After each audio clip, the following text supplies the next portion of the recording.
Gigantischer Anschlag auf die Freiheit der Österreicherinnen und Österreicher. Und weil es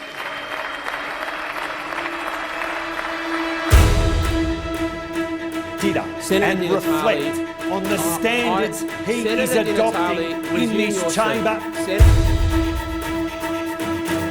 Inquiry. Mr. Speaker, let me raise another parliamentary inquiry. On any Mr. Speaker, let me.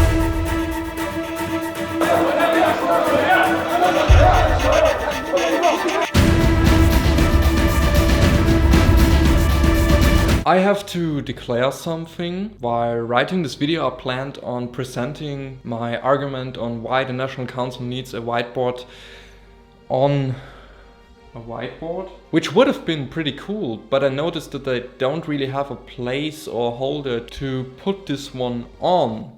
So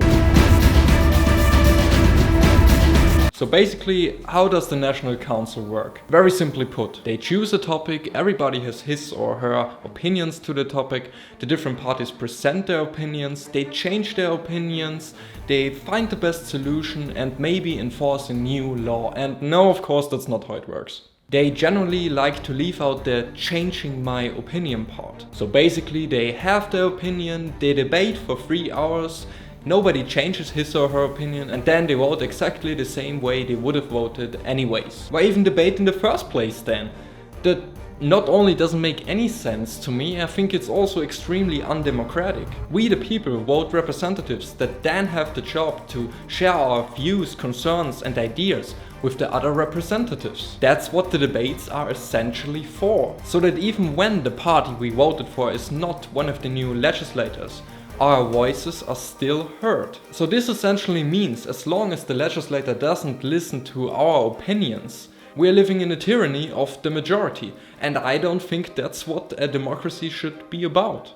And that is where the whiteboard comes in. Alright, so basically let's say we have a debate on a topic like abortion. The legislator is against it and the opposition is for it. Whenever anybody expresses a concern, it gets written on the whiteboard. For example, when the opposition mentions a point about inequality that comes with women not having the right to abort, it gets written on the whiteboard. Whenever the legislator makes a point about religion, it gets written on the board. This way we can keep track of every argument and adjust the laws to the argument. Of course, that doesn't stop the legislator from enforcing laws that the opposition extremely disagrees with. But it is the right step for us all to understand each other a little bit better. You can go now. Okay, cool. Saying productive debates sounds really sterile, but if you put it in the right context, I think you will see the importance. Because it's productive debates that solve problems, that allow a mother to send her son to a good school, that help mentally ill to get the right treatment. The problem of unproductive debates is not simply solved by putting a whiteboard in the National Council.